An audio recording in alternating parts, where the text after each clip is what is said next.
antes de comenzar el estudio, ¿sí?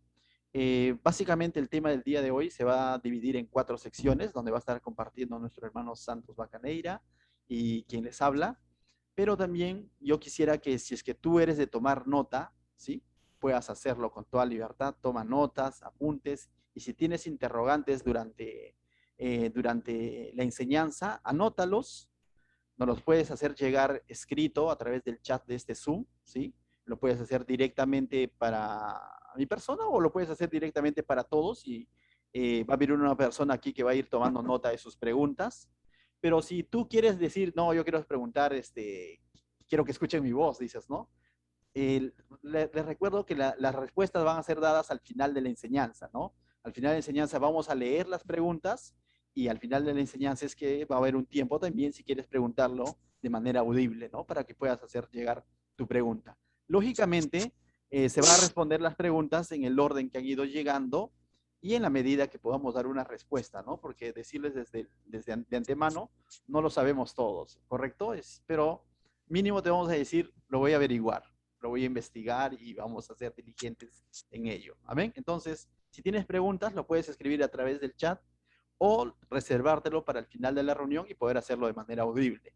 ¿Correcto? Entonces va a haber un tiempo de preguntas y respuestas y te pedimos que participes. Participa con toda confianza. El que no pregunta se queda con la duda y no aprende. El que pregunta, aprende, ¿no? Y el que responde también sigue aprendiendo. Y el que no sabe la respuesta también va a aprender porque va a ir a buscar su bibliografía y va a tener que escarbar, ¿no? Esa es la labor de todo maestro. Amén. No, la labor de un maestro no es tener la respuesta ahí, sino que reconocer que no lo sé, pero lo puedo investigar. Amén. Muy bien, y hay respuestas que te diremos o hay preguntas en las que te diremos, pues eso lo vamos a preguntar al Señor allá arriba. Entonces, hay cosas que no podemos responder. Muy bien, dicho eso, mis hermanos, vamos a comenzar con este estudio, el cual hemos denominado sectas y religiones, ¿sí? El día de hoy, vamos como un primer punto y lo vemos como un punto importante en esta serie de 12 enseñanzas donde vamos a estudiar las diferentes sectas y religiones que vemos sobre todo en nuestra comunidad, en nuestra sociedad. Existen muchos más, ¿no? Pero definitivamente quizás ni enterados de ellos, ¿no? Hemos considerado los más conocidos, los que los tenemos más cerca, los que causan engaño en nuestra comunidad, en nuestro grupo de amigos, en el trabajo. Entonces, a ese tipo de sectas y religiones vamos a filtrarlo a través de la palabra de Dios. Pero el día de hoy y la próxima semana quisiéramos poner los fundamentos para poder estudiar estas sectas y religiones. Y uno de los fundamentos, el primer tema, por eso lo hemos denominado el cristianismo bíblico. ¿Qué es el cristianismo bíblico? Si hablamos de un cristianismo bíblico, definitivamente tenemos que hablar de la palabra de Dios, que viene a ser la Biblia, ¿no? Entonces, hoy le vamos a dedicar un tiempo a estudiar qué es la Biblia, cómo ha sido compuesto la Biblia para el creyente, para el cristiano, qué es la Biblia para nosotros. ¿Será un libro más, ¿no? ¿O será una autoridad de parte de Dios? ¿Será la Biblia confiable? ¿Será veraz? ¿Será divina? ¿Será humana? ¿Cómo fue compuesto? ¿Qué idiomas? Todas esas cosas vamos a ver el día de hoy, en los cuales va a tener mucha participación nuestro hermano Santos Bacaneira. Pero este primer punto quisiera comenzar enseñándolo yo, ¿no? Entonces te pido que tomes atención al primer punto, ¿no? Vamos a ver entonces una primera sección de este tema denominado la Biblia. En la primera parte vamos a ver que la Biblia es la palabra de Dios. Como cristianos, como iglesia cristiana, nosotros consideramos no a la Biblia como un libro donde, bueno, encuentro buenos consejos, ¿no? No considero a la Biblia como un libro donde hay leyes y leyes y leyes, nada más. No lo vemos así, sino que consideramos a la Biblia como la palabra de Dios. En muchas ocasiones tú quizás has escuchado, ¿no? La palabra de Dios dice. En otras palabras estamos diciendo, la Biblia dice. Nosotros consideramos a la Biblia con la palabra de Dios. ¿Por qué es importante saber esto? Porque muchas sectas y religiones tienen sus propios libros sagrados o tienen libros que lo ponen por encima de la Biblia o simplemente atribuyen haber escuchado la palabra de Dios de manera audible y la palabra de Dios, que es la Biblia, queda a un lado. Entonces es importante que nosotros como cristianos, cristianos bíblicos, podamos entender que la Biblia es la palabra de Dios. Y al finalizar este estudio, tú ciertamente vas a salir convencido que la Biblia es palabra de Dios. Versículos que digan esto lo encontramos muchos en la Biblia, ¿no?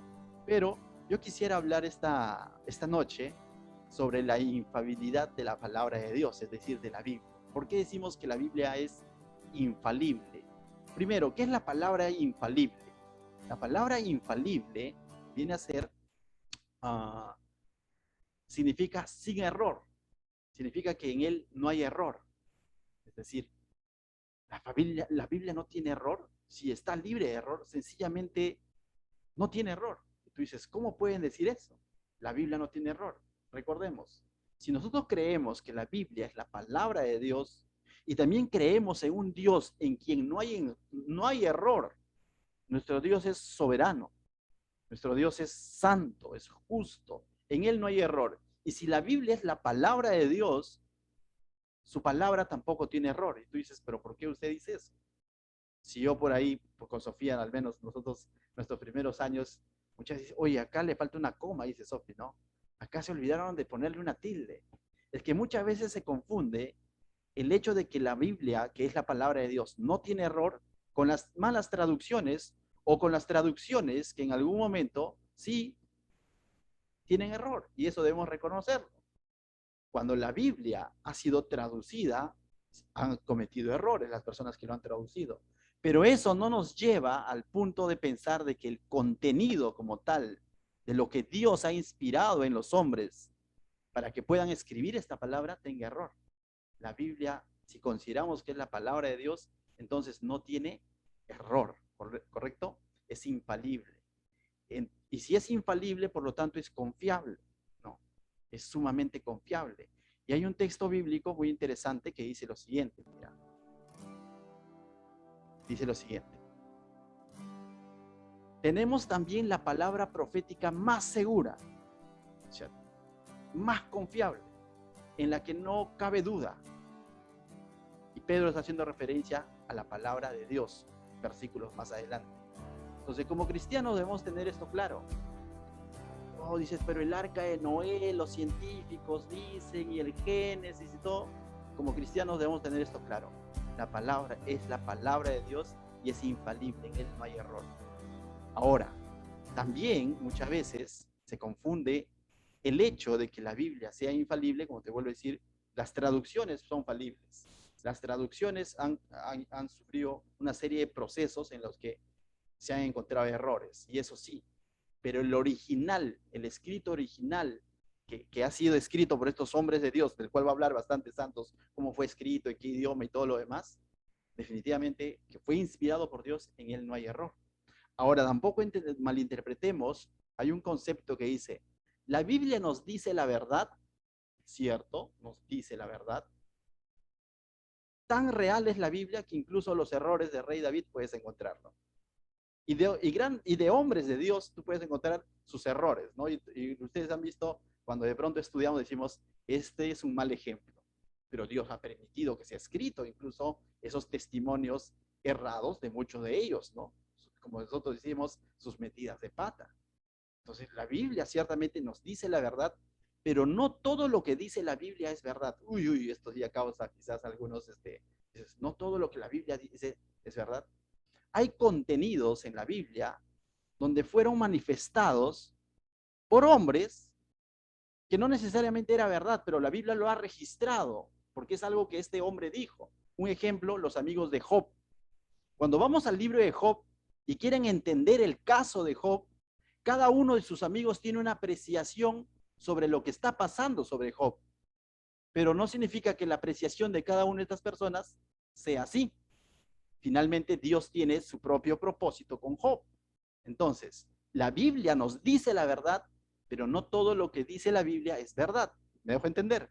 Cuando de pronto acusaban de algo a Jesús, el hecho que esta persona lo esté diciendo no significa que eso sea verdad. ¿Me dejo entender? En ese sentido, la Biblia nos dice la verdad, pero no todo lo que la Biblia dice es verdad.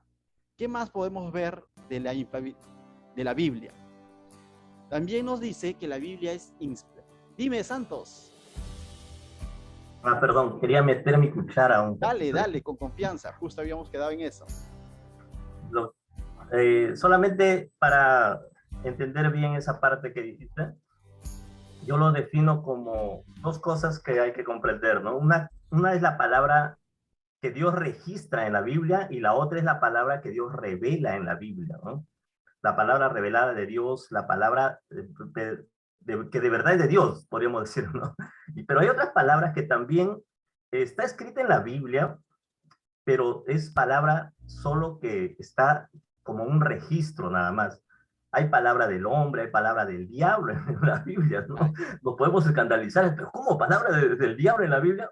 Pero hay palabra del diablo, ¿no? Usted va a ver ahí el diablo hablando con Jesús, el diablo hablando con Dios mismo. Eso es palabra de lo que la Judas. Biblia registra, ¿cierto? Así es. Pero la diferencia en que nosotros tenemos que enfocarnos no en lo que solamente lo que registra, sino en lo que la Biblia revela, ¿no? Eso sí es útil para nuestro espíritu, nuestra alma, ¿no? Lo que registra es importante para nuestro conocimiento. Nada más quería aportar. Gracias. Amén. Gracias, Santos. Sí, excelente. Eso nos amplía entonces, ¿no? La segunda característica de la cual quisiera hablarles es de que la Biblia es, dice, inspirada, ¿no? Es inspirada. Es un libro inspirado. Claramente, el 1 Timoteo capítulo 3, versos 16 y 17 dice, toda la escritura es inspirada por Dios y útil para enseñar, para redarguir, para corregir, para instruir en justicia, a fin de que el hombre de Dios sea perfecto enteramente y preparado para toda buena obra. Claramente nos dice que la Biblia es inspirada por Dios, ¿no? De eso va a hablar también nuestro hermano Santos, cómo es que Dios usó diferentes tipos de personas. Hay un detalle con esto de la inspiración, ¿no? Ciertamente nosotros debemos entender que el tema de la inspiración es que Dios es que el que finalmente es la fuente de la Biblia, el que inspiró en estos hombres, pero hizo uso de personas, de seres humanos como tú y como yo, ¿no? Y cada uno con su contexto diferente, con su forma de vida distinta, y dentro de los autores de la Biblia, del cual va a hablar Santos, vamos a ver diferentes tipos de personalidades, incluso de los autores. Correcto. Entonces, sería un error o un extremo decir que la Biblia es netamente divino, porque cuando a veces se va uno a ese extremo, se cree que de pronto, pues, ¿no? La Biblia cayó del cielo así, ¡puf! Ya estás listo, ¿no? Y que el hombre no tuvo ninguna intervención. El otro error es cuando se cree que la Biblia es netamente escrito por hombres, como muchos dicen, ¿no? Que justamente para atacar al cristianismo dicen, ah, lo ha escrito un hombre, ¿no? Y que entonces el otro extremo es creer que la Biblia es así, es netamente humano, ¿no? De origen humano. Falso. La Biblia es inspirada, donde Dios es la fuente de revelación, como dijo Santos, que ha usado hombres con su contexto, con su forma de ser, para poder revelarnos lo que Él ha querido revelarnos, lo que Él ha querido revelar al hombre. Entonces, en ese sentido entendemos la palabra inspirado por Dios, ¿correcto? Mira lo que dice segunda de Pedro, capítulo 1, 21, dice, porque nunca la profecía fue traída por voluntad humana, sino que los santos hombres de Dios hablaron siendo inspirados por el Espíritu Santo. Estos santos hombres de Dios fueron inspirados por el Espíritu Santo. No fue voluntad de ellos, no es que a ellos se les ocurrió, no se originó en ellos. Ellos no fueron los que dieron el primer paso. El que dio el primer paso siempre ha sido Dios. Es el que ha revelado su palabra, pero para eso ha usado hombres de Dios, a quienes lo ha inspirado. Entonces la palabra inspirado significa eso, ¿correcto? No necesariamente es netamente divino, porque no es que cayó y el hombre no tuvo participación, pero no es netamente humano, ya que Dios es el que ha usado a los seres humanos. Muy bien, entonces, eso es. Y lo segundo, o lo tercero, es que la Biblia es veraz. ¿Por qué de pronto decimos que la Biblia es veraz? ¿No? Entonces, la Biblia es veraz, ¿correcto?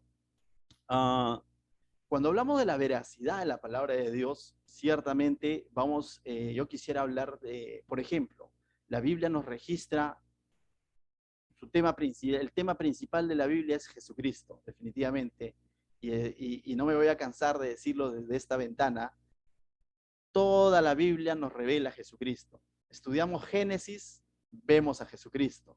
Éxodo, vemos a Jesucristo. Cada uno de los pasajes de la Biblia veíamos cómo apuntaba a Jesucristo, ¿correcto?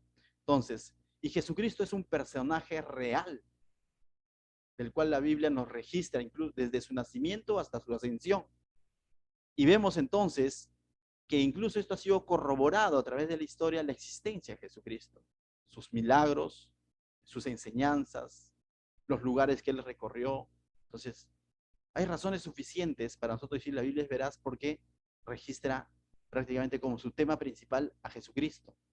No solamente eso, la Biblia contiene profecías y muchas de las profecías bíblicas han sido cumplidas, tal como la Biblia lo ha dicho. Hay algunas que todavía están por cumplirse, pero hay una gran mayoría que se ha cumplido. Eso lo hace veraz, ¿no? O al menos para nosotros lo hace, es una evidencia de su veracidad, ¿no? Sus profecías no han tenido error, sino han sido cumplidas. ¿Qué más? La ciencia misma hoy en día comienza a tener descubrimientos de eventos, de situaciones que la Biblia ya lo registraba en su momento. Con esos años de antigüedad que tiene, la ciencia misma corrobora la veracidad de la palabra de Dios, ¿no? La historia, ¿no? O la arqueología, del cual también va a hablar Santos, corrobora la veracidad de la palabra de Dios. Usan nombres de gobernantes, de pueblos que han existido en realidad, ¿no? O sea, es interesante ver esto de la arqueología, ¿no? O sea, temas que hoy en día la ciencia o la historia va descubriendo y registros donde nosotros vemos ver que la Biblia los ha usado. Entonces, no es un cuento, no es una leyenda, es algo real, ¿no? Entonces, ¿qué más?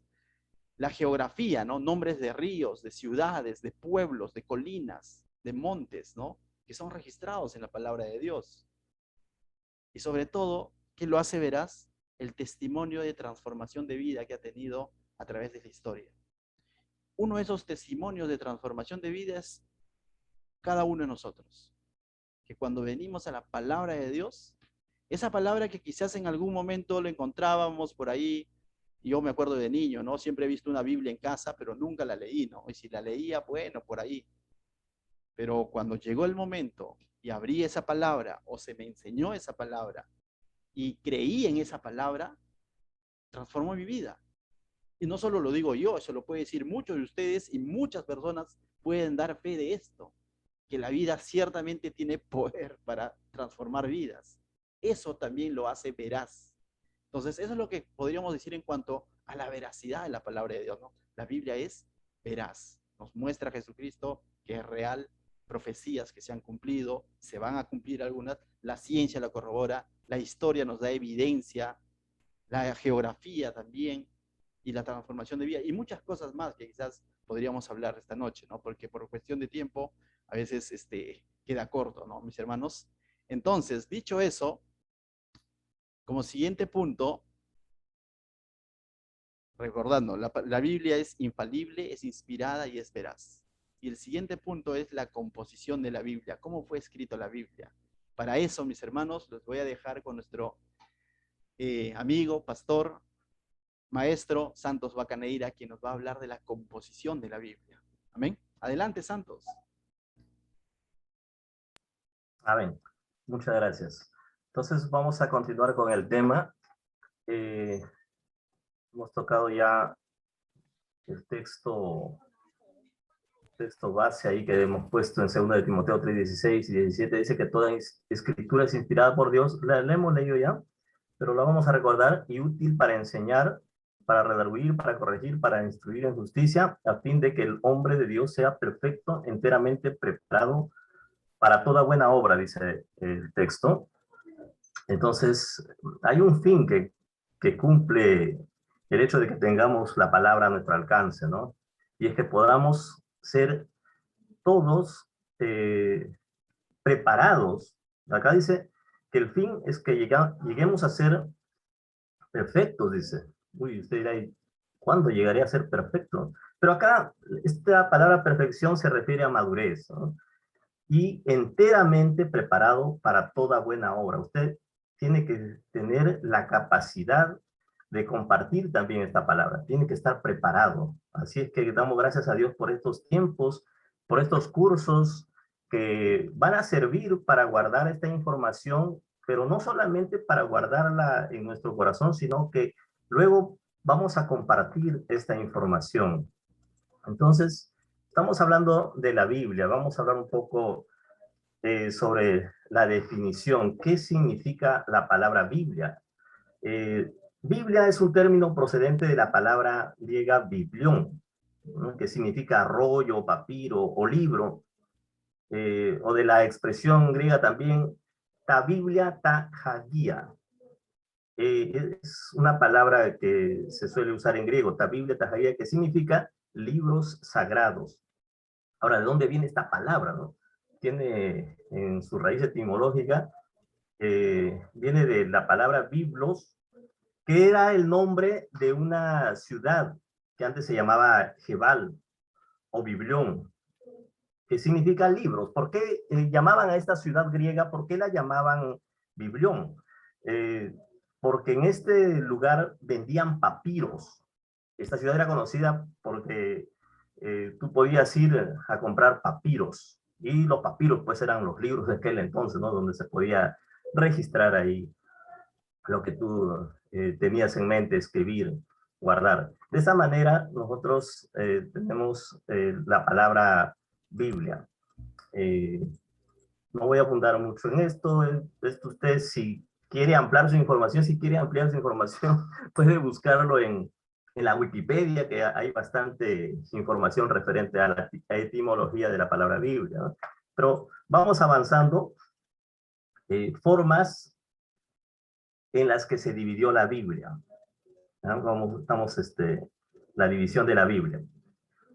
Vamos a hablar sobre la división de la Biblia, formas en las que se dividió la Biblia. La Biblia se divide en dos partes o dos testamentos.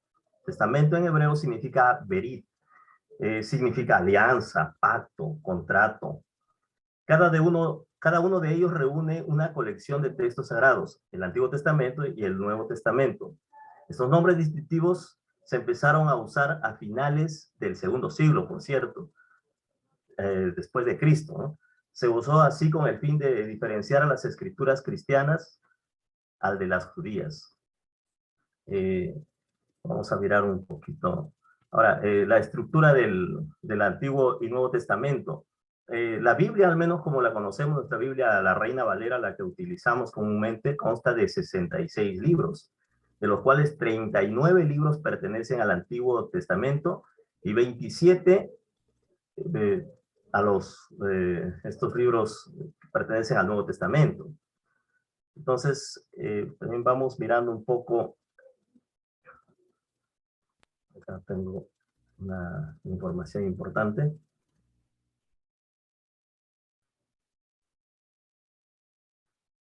Vamos a ver.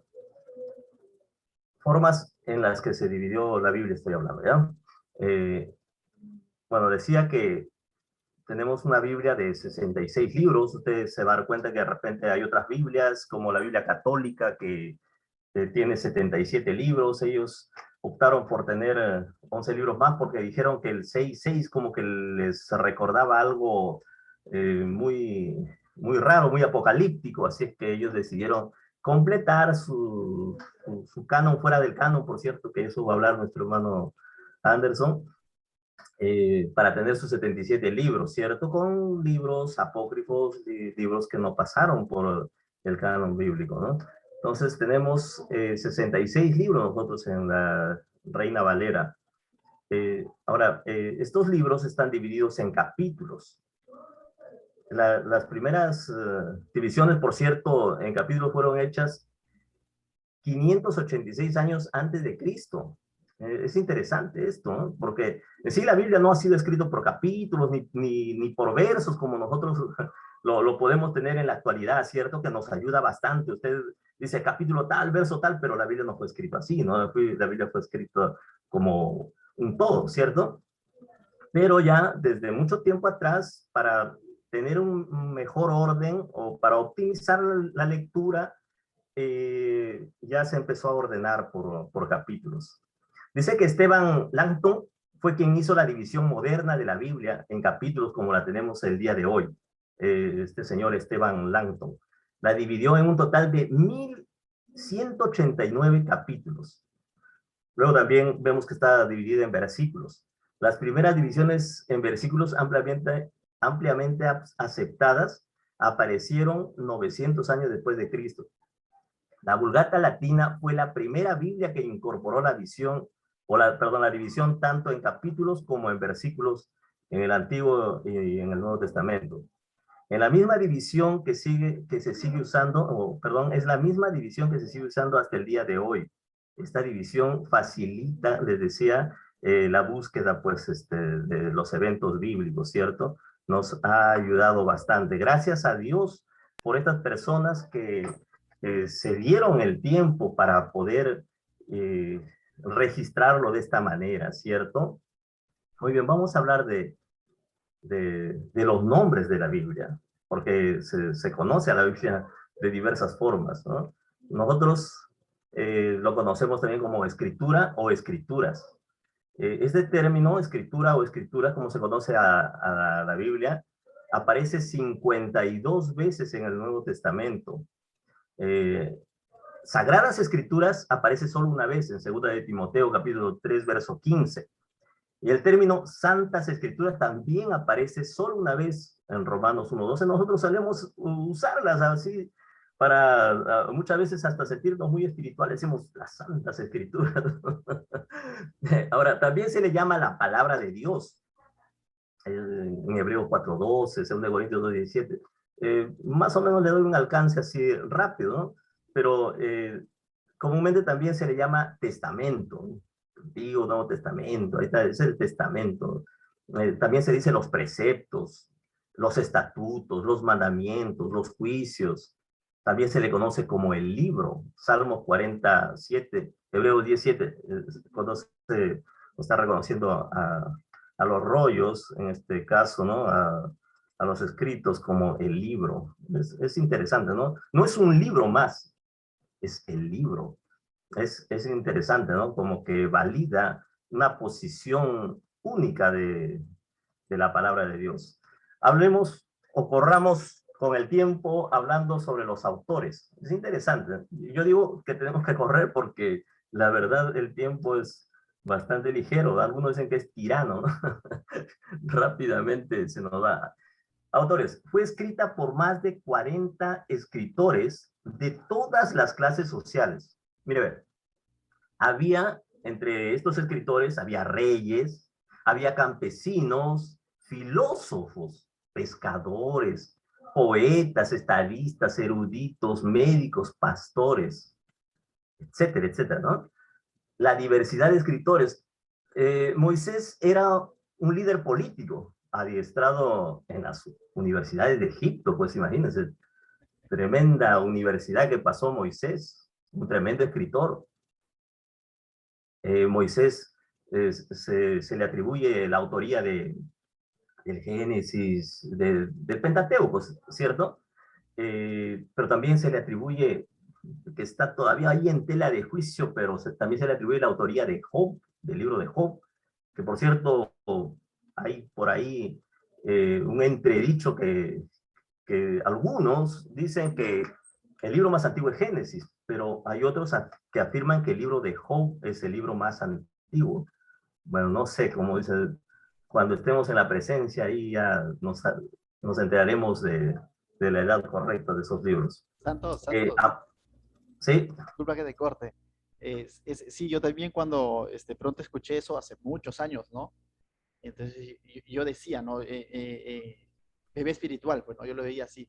Decía, pero Génesis habla de la creación, decía, ¿no? Cuando se dice que es más antiguo, se está refiriendo al manuscrito escrito, ¿no es cierto? No a los eventos que narra, ¿no? Entonces, Así es. definitivamente, cuando hablamos de los eventos que narra, el libro de Génesis narra eventos de mayor antigüedad, bueno, la creación, ¿no? Y Job narra ya después de la creación, ¿no? Entonces, definitivamente, pero es en ese sentido, ¿no? Porque en el sentido del manuscrito, ¿no? Así es, así es. Es interesante estos datos, ¿no? Pero sigamos viendo otros autores. Tenemos a Amós, que era un pastor. Josué era un general militar. Otro autor, Nehemías, era el el palacio, gran privilegio, ¿no? Daniel era un primer ministro en el imperio. Lucas era médico. Samuel era profeta, juez y sacerdote. Otros autores, Esdras, que era un escriba. Marcos era un evangelista. Job era un granjero próspero. Isaías era un profeta. Estoy solamente con Job, estoy como que especulando porque algunos, como les decía, algunos eruditos le atribuyen la autoría a Moisés. Isaías era un profeta. Ruth era una ama de casa. Esther era una reina. Judas probablemente carpintero como su papá. David y Salomón, este Judas por cierto no es el Iscariote, ¿no? Este Judas es considerado el hermano de nuestro Señor Jesucristo. David y Salomón eran reyes, Mateo era un cobrador de impuestos, Pablo era un maestro rabino, Pedro era un pescador, Juan también era un pescador, Santiago, no sabemos en realidad su ocupación, tal vez también pudo haber sido carpintero, si nos referimos a Santiago como el hermano de nuestro Señor Jesucristo. Y estos son los autores más relevantes, por decir así, pero es interesante. ¿En qué idioma se escribió la Biblia? Tenemos 3 idiomas que encontramos acá en nuestro estudio, 3 idiomas. Uno de ellos es el hebreo. Este era el idioma del Antiguo Testamento. Se le llamaba la lengua de Judá. Está en Segunda de Reyes, capítulo 18, versos del 26 al 28. También recibe el nombre de la lengua de Canaán, Isaías 19, verso 18. Pero hay una parte pequeña del Antiguo Testamento que está escrito en arameo, que es el libro de Daniel, una parte del libro de Daniel, un capítulo creo del libro de Daniel, y también de Esdras, está escrito en arameo. No es todo, por cierto, ¿no? Porque esta era una lengua franca del cercano oriente, hasta el tiempo de Alejandro el Grande. Ahora, el Nuevo Testamento está escrito en griego. Se considera como el idioma internacional en los tiempos de Cristo, puesto que aunque Roma dominaba en aquel tiempo, no olvidemos que los griegos dominaban en cuanto a cultura. Entonces, para ese tiempo, el hablar griego era común, y justamente el griego que se hablaba y en el que está escrito la mayor parte del Nuevo Testamento es el griego koiné, que es el griego popular, el griego común que se hablaba. Los romanos no introdujeron el latín. En aquel tiempo, recuerden que los romanos dominaban el mundo y los romanos hablaban latín. Sin embargo, ellos conservaron la lengua de latín simplemente para la realeza o para eventos sociales u oficios de alta envergadura, porque el pueblo hablaba el griego koiné. Sin embargo, yo me detuve un poco en el libro de Santiago. El libro de Santiago está escrito en un griego, pero es un griego poético, es un griego muy hermoso, no es un griego popular. Es interesante, ¿no? O sea que Santiago, el hermano de nuestro Señor Jesucristo, era un hombre bien instruido, no era un hombre del vulgo, no era un hombre común y corriente, utiliza una dialéctica poética. Es muy bonito el libro de Santiago. Bueno, en nuestra traducción ya está casi popularizado, ¿no? Pero cuando estuve estudiando el libro de Santiago, déjeme decirle que uno se enamora de ese tipo de literatura. Es muy bonito. Mire, sigamos mirando. Vamos a ver los estilos literarios en los cuales es escrito la Biblia. En la Biblia hay historia, uno de los estilos literarios. Hay profecía, hay biografías y autobiografías. En la Biblia usted va a encontrar poesía, ¿no? Ahí tiene los salmos, los proverbios, el cantar de los cantares, ahí encuentran los piropos más inspirados de aquellos tiempos. Por cierto, no voy a utilizar muchos piropos para contextualizar ahí, porque hay piropos por ahí que por ejemplo, tú le dices a la chica, tú eres como la yegua, y no vaya a decir esos piropos. Para nosotros son enseñanzas muy espirituales, ¿no? Entonces, hay poesía, hay leyes. Otro estilo literario también hay epístolas, cartas, ¿no? En el Nuevo Testamento hay cartas paulinas, que le llamamos nosotros a las cartas del apóstol Pablo, cartas universales, las cartas de los demás discípulos, apóstoles que escribieron también, ¿no?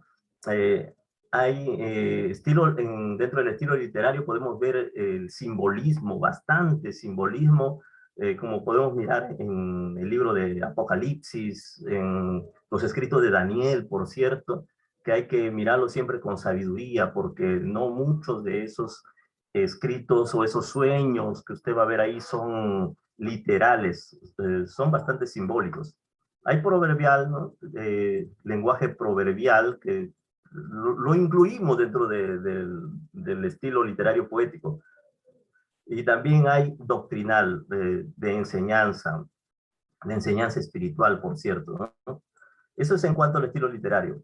Vamos a hablar un poco del periodo de tiempo.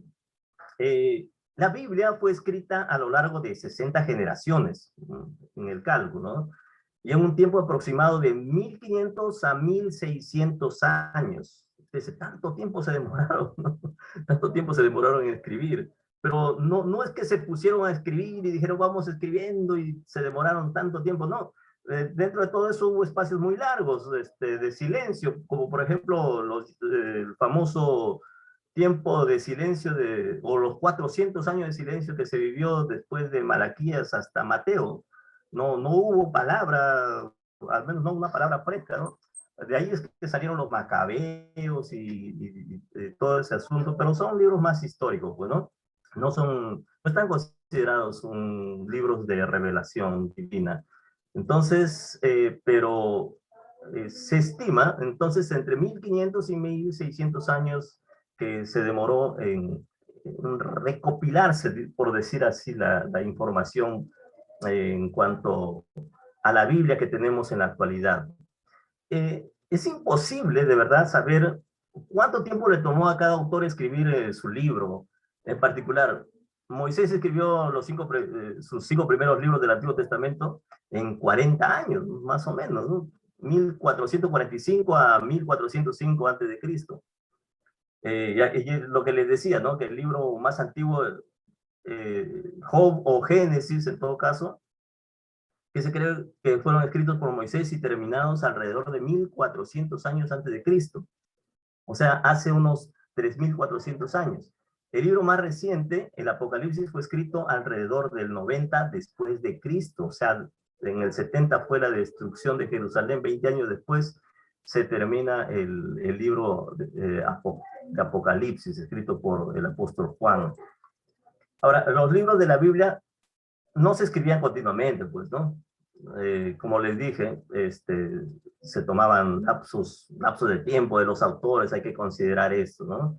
Y bueno, algo más que se puede abundar en esto, se cree que el primer libro del Nuevo Testamento escrito fue en realidad la epístola de Santiago, no fue Mateo, por cierto, ¿no? Eso es lo que algunos eruditos afirman bajo unos estudios conscientes, que el primer libro del Nuevo Testamento no fue Mateo, sino fue Santiago, escrito aproximadamente en el año 44, 49 después de Cristo. Y para terminar, todo el Nuevo Testamento fue escrito en unos 50 años, desde el 44 al 90 o 95 después de Cristo. Vamos avanzando. Hablemos un poco sobre la unicidad. Y esto es algo que a nosotros nos impresiona en cuanto a la Biblia, ¿no? Es parte también de los elementos sobrenaturales, pero quiero dejarlo como un concepto aparte.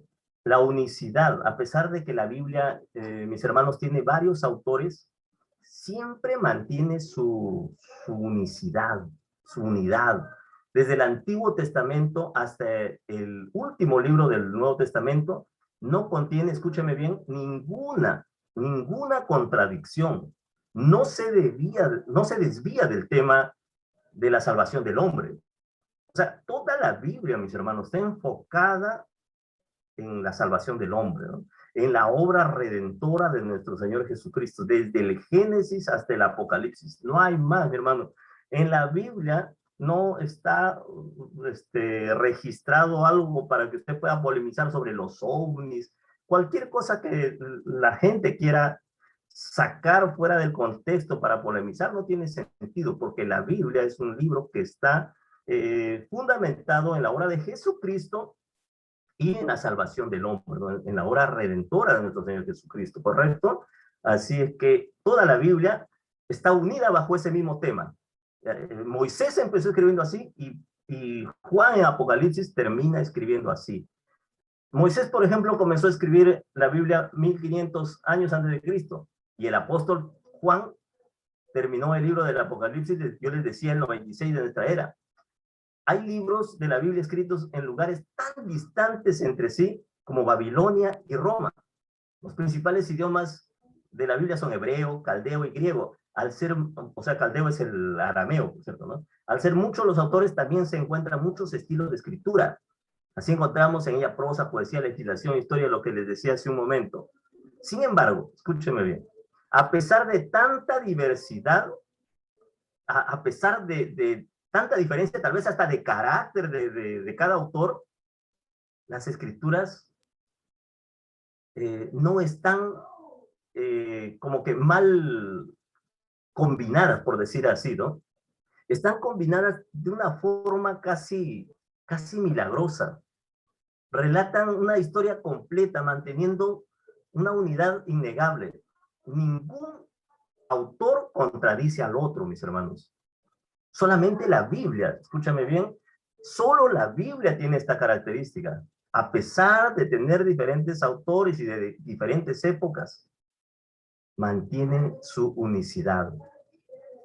Entonces, todo esto no es más que una prueba concreta de que la Biblia es inspiración de Dios, mis hermanos. Pero aparte de eso, podemos mirar otros elementos sobrenaturales, ¿no? Podemos ver no solamente la unicidad, también podemos ver su indestructibilidad. La Biblia no ha podido ser destruida, nadie la puede destruir, mis hermanos. No se puede destruir porque es palabra de Dios. No recuerdo, pero hubo un papa que quiso desaparecer la Biblia. Entonces lo que él hizo, se había enterado de que en España se habían impreso bastantes Biblias, bastantes libros de la Biblia. Entonces lo que hizo este papa es comprar todas las Biblias para desaparecerlas, quemarlas. Pero lo curioso es que con todo el dinero que pagó, se imprimieron más Biblias. O sea, no consiguió nada. La Biblia es indestructible porque es palabra de Dios, no se puede ver. Así como es el libro más amado, también hay mucha gente que dice que la Biblia es el libro más odiado por algunos. Pero, hermanos, la Biblia, por más que lo quieran odiar muchos, no lo pueden destruir. No se puede destruir. Ahora, nuestro hermano ya habló sobre su precisión y exactitud histórica. Ya es un tema bastante recurrente, pero si nosotros miramos los lugares que narra la Biblia, son lugares reales, cosa que, por ejemplo, en un estudio más adelante seguramente vamos a ver hablando de los mormones, por ejemplo, que ellos en sus relatos narran pues de ciudades que son en realidad ciudades ficticias, aunque ellos aseguran que sí existieron, pero no hay ningún registro. La arqueología no lo ha podido descubrir. Sin embargo, la Biblia enmarca una precisión y una exactitud histórica envidiable. En la Biblia hay relatos históricos que han sido corroborados fehacientemente por historiadores, ¿no? Como por ejemplo, historiadores que vivieron incluso en tiempos bíblicos, ¿no? Hay libros paralelos, como los libros de Flavio Josefo, por ejemplo, Historia de los Judíos, Guerra de los Judíos, por ejemplo, que nos ayudan en el paralelismo, en el estudio que se hace, nos ayudan a datar la precisión de la palabra de Dios, ¿no? También vemos la precisión científica que hablaba nuestro hermano Anderson, el pastor Anderson, la precisión profética, ¿no? No hay nada que la Biblia haya profetizado que no se haya cumplido. Y si hay algo que usted cree que falta cumplirse, pues se va a cumplir, mi hermano. Todo lo que la Biblia dice se cumple porque es palabra de Dios y Dios no miente. Su influencia universal en la civilización, en cuanto a lo moral, por ejemplo, ¿no? Muchas naciones tienen como base de su legislación, de sus constituciones, la palabra de Dios. Así está hecha la constitución de los Estados Unidos, así está hecha la constitución política del Perú. Tenemos las leyes morales, son leyes bíblicas. De ahí hemos tomado nosotros para poder hacer nuestras leyes, ¿no? Bueno, hay muchas cosas más con respecto a los elementos sobrenaturales, su asombrosa circulación, su honestidad absoluta, su poder, y este sí es importante, el poder que tiene la Biblia o la palabra de Dios para transformar vidas, ¿correcto? Es el único libro que sí transforma vidas de forma milagrosa. Escuche bien, porque nunca la profecía fue traída por voluntad humana, sino que los santos hombres de Dios hablaron siendo inspirados por el Espíritu Santo. ¿Hay más que podamos hablar de la Biblia? Claro que sí, ¿no? Pero esto es lo más básico, lo más elemental, ¿no? Gracias, mis hermanos. Continuamos. Gracias, Santos, gracias. Ciertamente nos ilustras, nos recuerdas, nos haces ver lo maravilloso que es Dios, ¿no? Ciertamente cuando vemos estos tipos de temas nos admiramos más de Dios todavía, ¿no? Nos admiramos, por cierto, de su palabra, ¿no? Hay en teología a este estudio que estamos haciendo, bueno, decir que nosotros estamos haciendo un estudio así a grandes rasgos, ¿no? Pero a este estudio se le conoce como bibliología, ¿no? Entonces, en bibliología ves cada uno de estos temas a detalle, ¿no? A detalle, pero ciertamente yo creo que el Señor está permitiendo que esta información también esté llegando a ti, que estás ahí, estimado hermano, hermana, amigos, y de alguna manera considéralo así, ¿no? Como una oportunidad que Dios pone para que te puedas acercar y admirar más de Él. No admirarte del maestro, de quien está enseñando, sino de Él, ¿no? Decir, Señor, ciertamente al seguir tu palabra, es confiable, ¿no? O sea, al seguir tu palabra, ciertamente no hay error, no es como tirarte un salto al vacío, sino su palabra es segura, ¿no? Entonces, estos estudios deben hacer que nos acerquemos más a Dios, ¿correcto? Entonces, mis hermanos, ahora vamos a hablar un poco del canon bíblico, ¿sí? No sé si quizás algunos escuchan por primera vez esta palabra canon, ¿no? O quizás algunos ya lo han escuchado, ya tienen cierto conocimiento de qué es un canon bíblico, ¿no? O qué es un canon en sí, ¿no?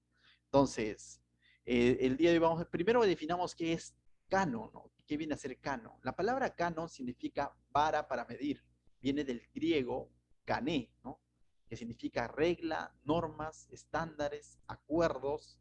Entonces, la palabra canon se utiliza para describir los libros que están divinamente inspirados, ya que hemos hablado que la palabra de Dios es inspirada por Dios, pero finalmente hubo un canon, ¿no? O sea, no es que de pronto encontramos un registro en la palabra de Dios donde diga, este libro, este libro, este libro, este libro, sí son inspirados, ¿no? No encontramos ese registro que nos diga eso.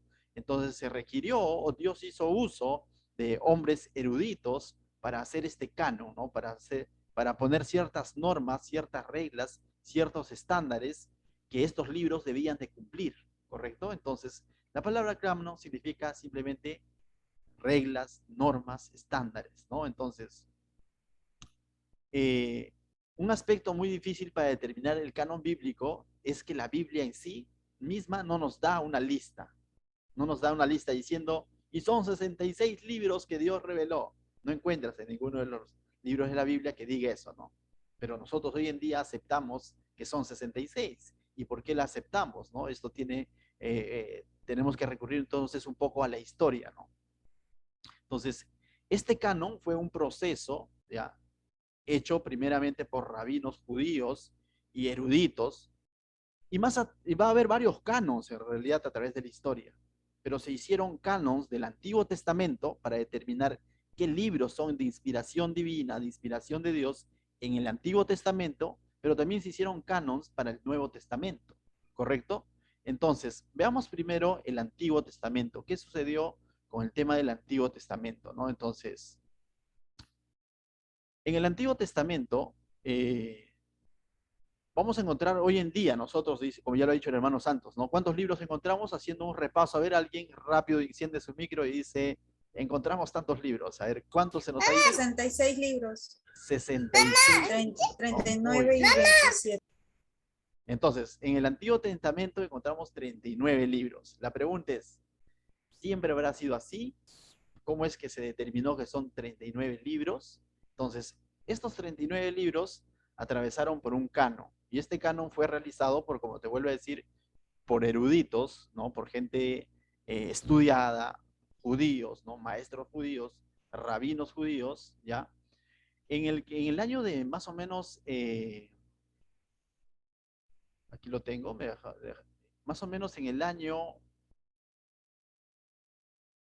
120 antes de Cristo, hasta ese momento, se le conoce como el canon palestino, ¿ya? Se determinó que serían 39 libros, ¿correcto?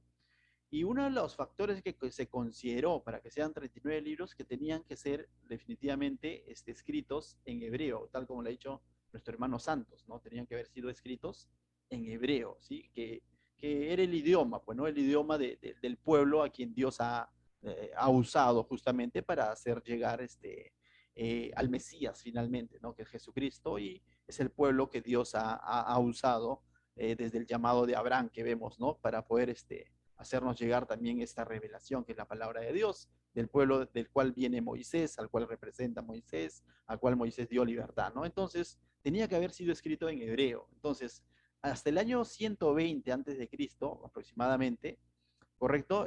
Según el canon palestino, eran 39 libros.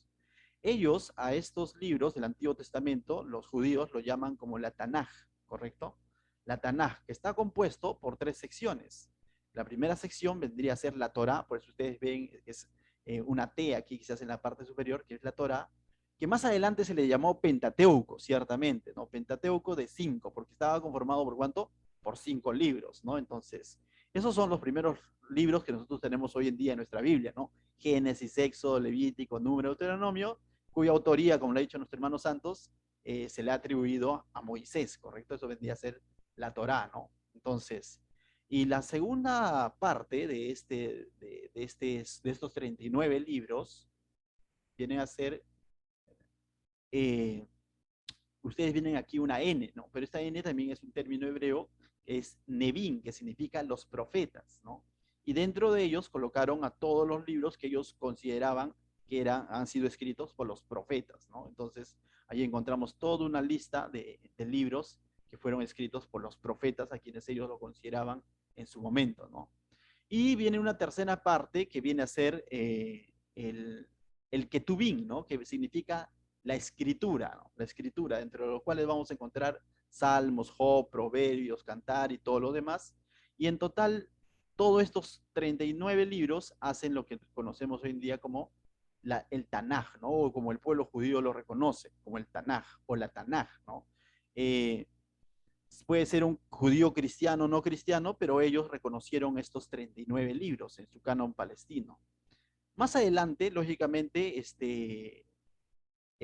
como dijo nuestro hermano Santos también, hubo un silencio ciertamente de 400 años hasta antes de Cristo, y se levantó otro canon alejandrino, donde consideraron o añadieron algunos libros más, pero libros que habían sido escritos o han sido escritos en lengua griega, ¿no? Los cuales los rabinos más tradicionales, más apegados a las escrituras, no lo han reconocido como tal, ¿no? Entonces, al agregarse esto, se llegó a 46 libros, pero este canon alejandrino no fue reconocido por la comunidad judía como tal. Es decir, los mismos judíos no reconocieron estos libros agregados, ¿no? Donde podemos ver ciertos libros ahí como quizás tú has escuchado en otras Biblias de los católicos, si no me equivoco, ¿no? Tobías, Judith, Macabeos, todos ellos fueron agregados aquí, ¿no? Entonces, esto simplemente no fue reconocido por la misma comunidad judía, ¿no? Entonces, eso es en cuanto a al canon del Antiguo Testamento, ¿no? Entonces, el canon oficial o reconocido viene a ser el canon palestino, y nos quedamos con ¿cuántos libros del Antiguo Testamento? Con 39 libros. Todos los demás libros no lo consideraron de inspiración divina por su contenido, por su dudosa procedencia, por su autoría y por lo que les acabo de decir, ¿no? Incluso el mismo idioma ya era un idioma griego, ¿no? Entonces, ellos no consideraron parte del Antiguo Testamento. Lo peculiar es de que si ellos mismos no consideraron, hoy en día, haciendo un pequeño preámbulo, los católicos sí lo consideran. Entonces, sí es algo curioso, ¿no? Como que la misma comunidad judía no consideró esos libros porque simplemente no estaban de acuerdo con los demás libros, no consideraban de inspiración divina, dice, no mostraban esta unicidad del cual nos ha hablado el hermano Santos, de este tema relevante que es la redención en Cristo, pero sí la comunidad católica años después los incorporó dentro de su Biblia y hasta hoy en día lo tienen, por eso que ellos tienen muchos libros más en su Antiguo Testamento, algo que ni los propios judíos lo consideran dentro de su Tanaj de 39 libros. Es algo curioso, ¿no? Entonces, ya más adelante, cuando estudiemos el catolicismo, vamos a ver cómo es que, con qué criterios ellos agregaron estos libros, ¿no? Entonces, es interesante, ¿ya? Pero también en el Nuevo Testamento hubo muchos canos en realidad en el Nuevo Testamento. Quizás aquí hubo un poco más de controversia todavía en cuanto al tema de la autoría, pero en el Nuevo Testamento, quisiera verlos, la verdad voy a dejar de compartir un instante. En el Nuevo Testamento, mis hermanos, sí hubo mucha controversia con ciertos libros de la Biblia, sobre todo con el que nos ha mencionado el hermano Santos, con el tema de Santiago, con las cartas de Pedro también, por ejemplo, sí, hubo controversia, pero primero veamos qué principios o qué criterios ellos usaron para poder finalmente quedarse con 27 libros, el cual hoy en día nosotros tenemos, ¿no? Uno de los criterios para considerar que era un libro inspirado por Dios fue el siguiente, escucha, que el autor fuera un apóstol o haya tenido una estrecha relación con uno de los apóstoles, ¿correcto? Que el autor sea un apóstol o haya tenido una estrecha relación con los apóstoles. Dentro de ellos, por ejemplo, nosotros podemos considerar la autoría del libro de Hechos y el Evangelio de Lucas, porque uno dice, Lucas no fue discípulo, ¿no? De Jesús, no fue apóstol, pero está dentro de la Biblia, ¿no? El libro de Hechos, y el libro de Hechos es relevante para el cristianismo, ¿correcto? El libro de Lucas igual, ¿no? Pero vemos que hay una estrecha relación entre Lucas y Pablo, ¿no? Entonces, definitivamente, de eso no cabe duda, ¿no? Entonces, Pablo mismo reconoció que lo escrito por Lucas es de inspiración divina. Amén. De pronto, otro criterio que ellos consideraban fue que el libro haya sido aceptado por la mayoría del cuerpo de Cristo, es decir, por la iglesia en sus primeros años, en los tiempos de los apóstoles, ¿no? Que la iglesia haya utilizado estos libros, estas cartas, ¿no? O estas epístolas. Por lo general, lo que fueron escritas en esos años en el Nuevo Testamento y hacia las iglesias eran epístolas, eran las cartas. Ahora, habían otras cartas más, pero no eran usadas por la iglesia en general, ¿no? Entonces, no eran consideradas, ¿no? Las que hoy en día tenemos han sido cartas que ciertamente fueron usadas por ellos y a quienes ellos hacían referencia, incluso los padres de la iglesia, es decir, los que siguieron después de los apóstoles en el año 100, año 200, ellos recurrían a estas cartas y le daban la misma autoridad, ¿no? Entonces fue el otro criterio que fue usado, que el cuerpo de Cristo, es decir, la iglesia, ¿sí? La iglesia primitiva, si queremos llamarlo así, lo haya considerado, lo haya usado en su mayoría, ¿correcto? El tercer criterio es que el contenido del libro tenga una consistencia doctrinal en cuanto a la persona de Cristo, ¿no? Que el contenido del libro definitivamente hable nuestro Señor, ¿no? Y sea consistente con los libros ya escritos en cuanto al Mesías, hablando del Antiguo Testamento, ¿no? O con los evangelios, ¿no? De alguna otra manera nuevamente volvemos a la unicidad, ¿no? Que hable de un mismo tema, ¿no? Entonces, por ahí otros se atrevieron a escribir años después otras cosas que no tienen nada que ver. Definitivamente eso no entraba al canon bíblico, no pasó, ¿no? Y el cuarto criterio es que este libro contenga evidencia de alta moral y valores espirituales que reflejan la obra del Espíritu Santo, ¿no? Otro criterio que se usó es de que definitivamente que el contenido de este libro, los eventos que narran este libro, definitivamente se haga mención y estén alineados y haya clara evidencia que fue inspirada por el Espíritu Santo, ¿no? Tú te has fijado quizás cuando Pablo escribe, muchas veces hace referencia a Dios en sus cartas, a Dios Padre, Dios Hijo y al Espíritu Santo, ¿no? Y los exalta y los reconoce como deidad, ¿no? Como tal. Entonces, eso era uno de los criterios, ¿no? Donde podemos ver evidencia clara, la exaltación de Cristo, la exaltación del Espíritu Santo, que el cuerpo de Cristo, la iglesia, lo haya usado, lo haya reconocido, y que el autor de alguna manera sea un apóstol o haya tenido una estrecha relación, ¿no? Dentro de ellos también encontramos por eso que la autoría del libro de Judas y el libro de Santiago, ¿no? Que de alguna manera son los medio hermanos de Jesús, ¿no?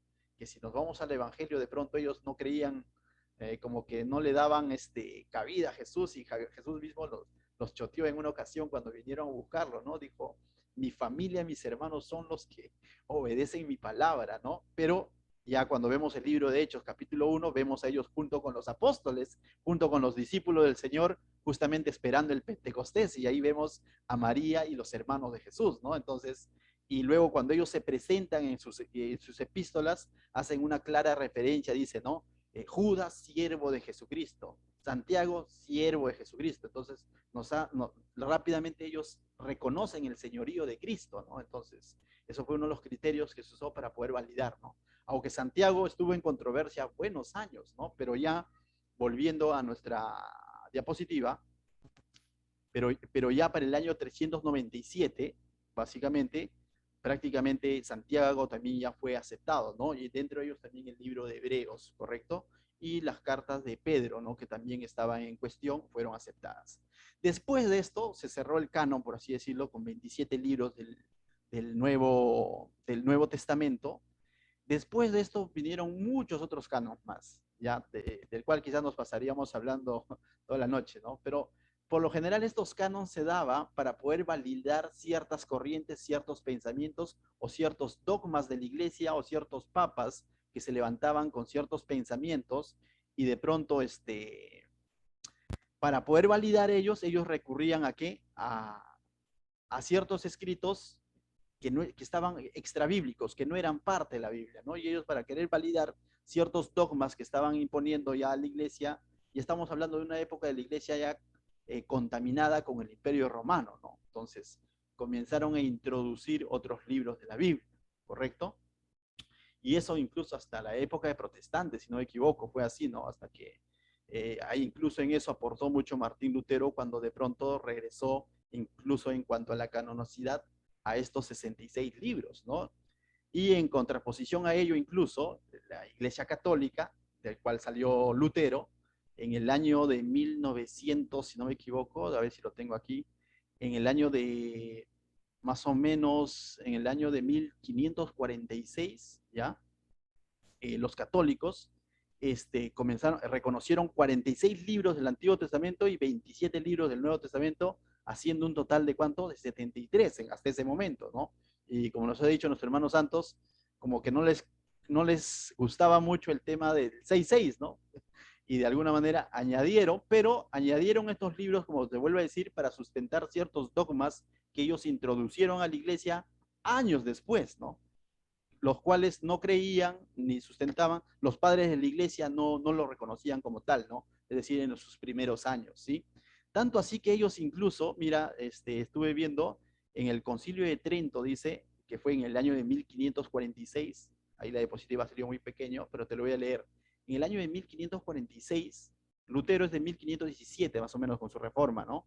Y en contraposición a ellos hicieron un concilio. ¿Qué es un concilio? Una reunión, ¿no? De todos los más de la Iglesia Católica Romana de aquel entonces, y decretaron lo siguiente, mira, decretaron lo siguiente: si alguno no recibiera como sagrados y canónicos los mismos libros íntegros, con todas sus partes, tal como se han acostumbrado a leer, o sea, estaban recurriendo a su tradición, en la Iglesia Católica, y se contienen, dice, en la antigua edición Vulgata Latina, anatema es.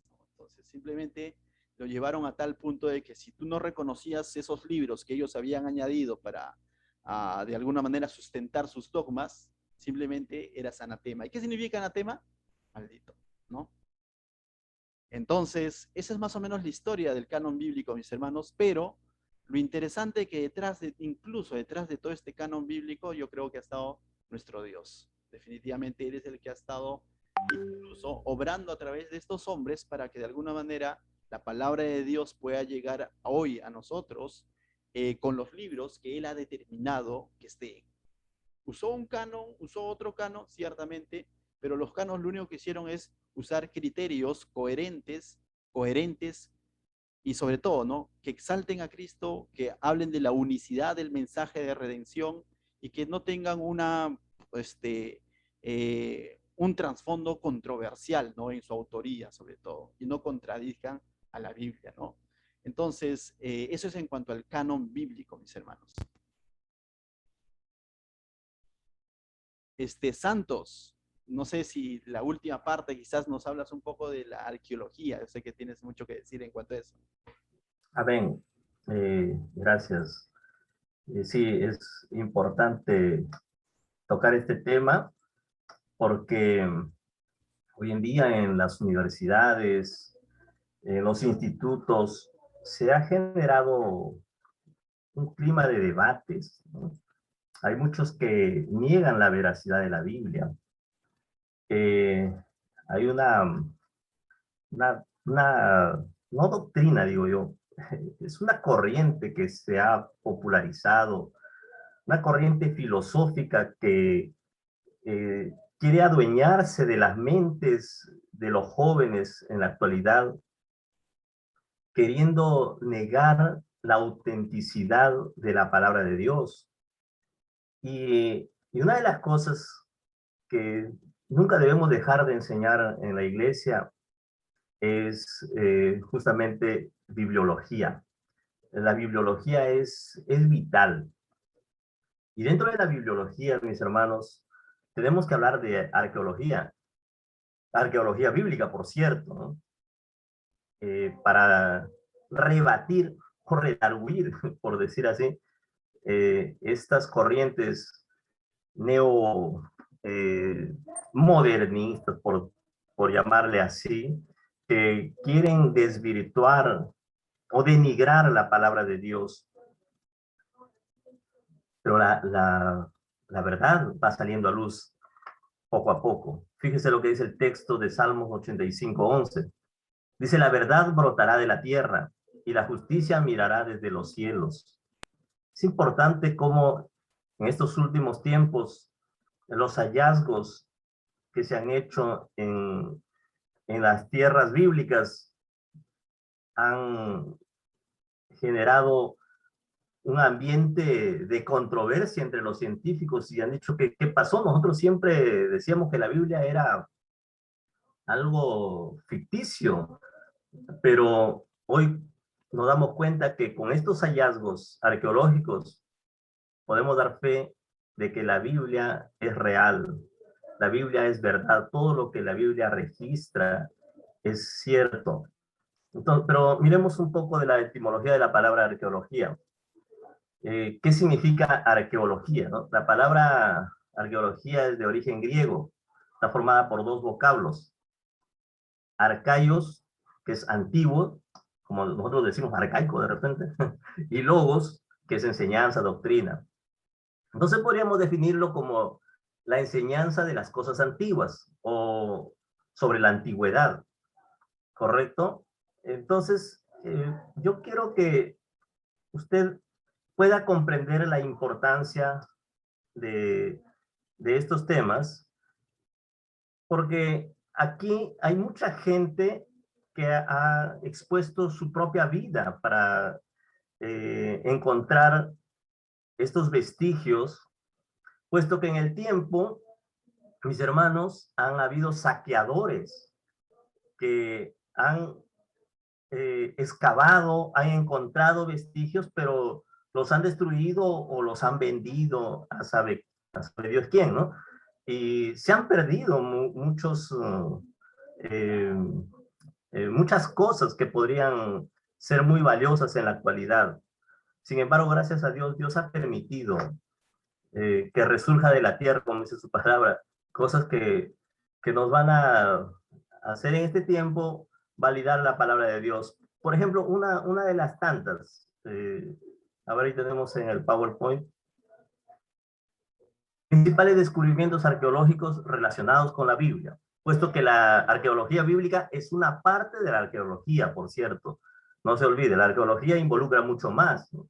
Pero la arqueología bíblica es una parte de la arqueología. Ahora, acá estamos viendo un gran descubrimiento, el canal de Ezequías. Se trata de un canal subterráneo excavado en la roca que une la fuente de Gijón con la piscina de Siloé al sur de la ciudad.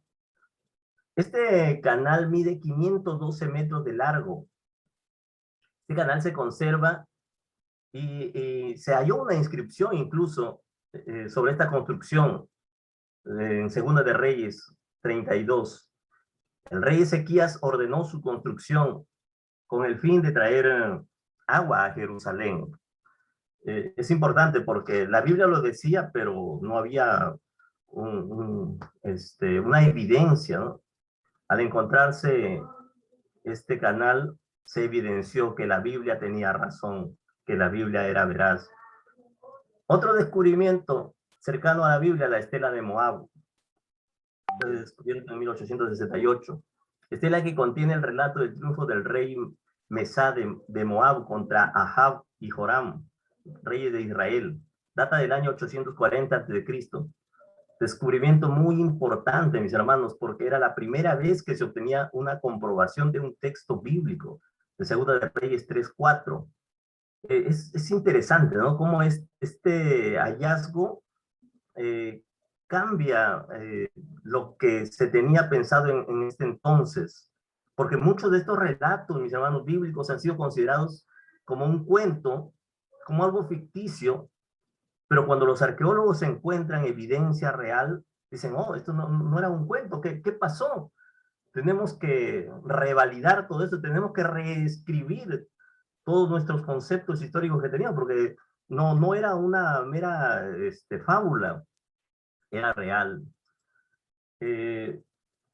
Otros podemos ver también las tabletas de arcilla con el relato babilónico del diluvio, que data de 1876.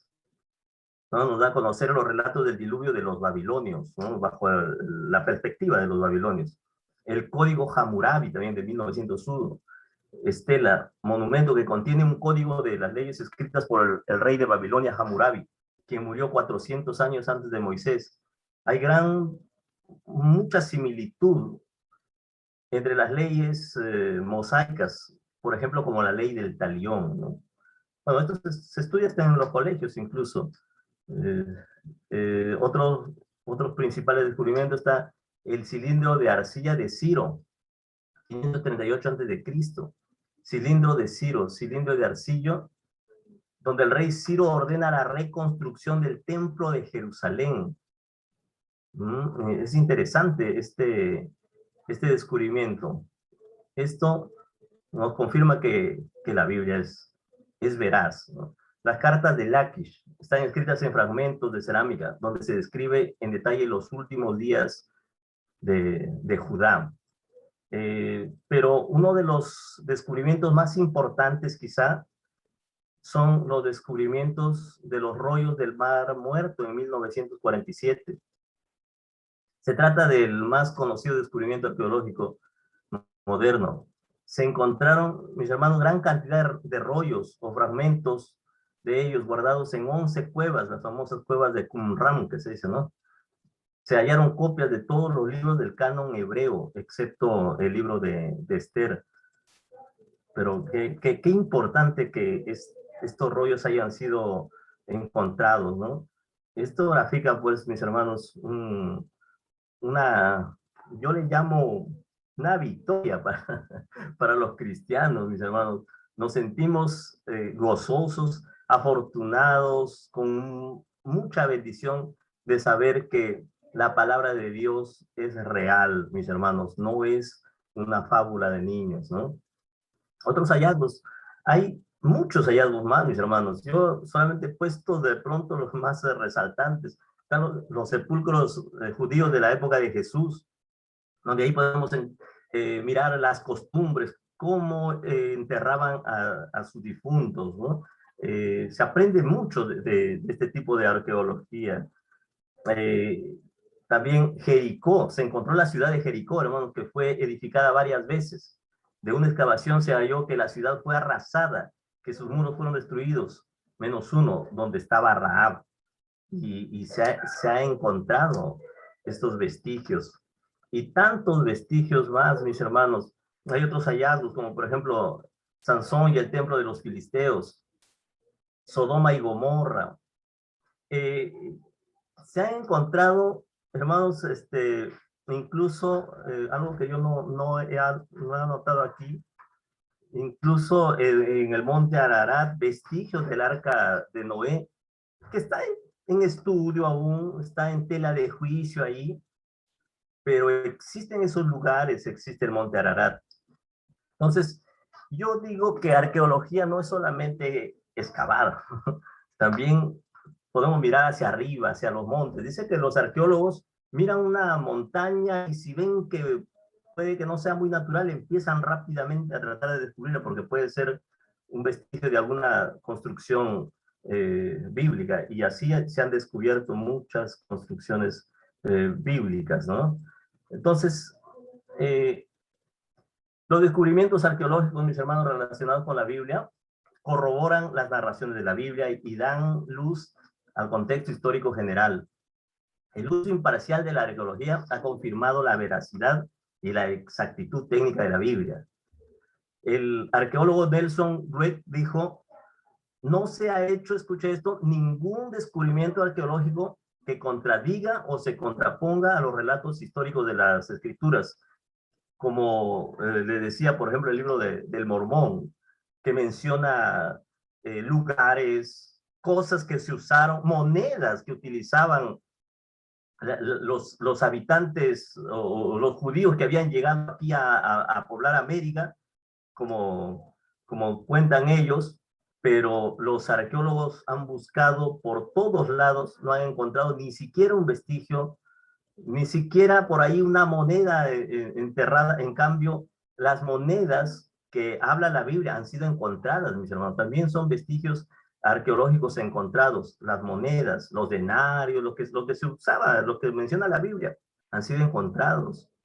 En cambio, otros no pueden decir lo mismo, mis hermanos. Otros pueden proclamar gran veracidad en sus escritos, pero ninguno como la palabra de Dios, mis hermanos. Ninguno como la palabra de Dios. Se dice que Carlos Marx, cuando terminó de escribir su libro El Capital, dijo, un día la Biblia desaparecerá y toda la gente usará solamente el Capital. Mis hermanos, los jóvenes de ahora ni conocen siquiera ese libro del Capital, pero todos conocen la Biblia. La Biblia es la inspirada palabra de Dios y su exactitud, mis hermanos, continúa siendo respaldada por el pico y la pala de la arqueología. Escuchen lo que dice Lucas 19:40.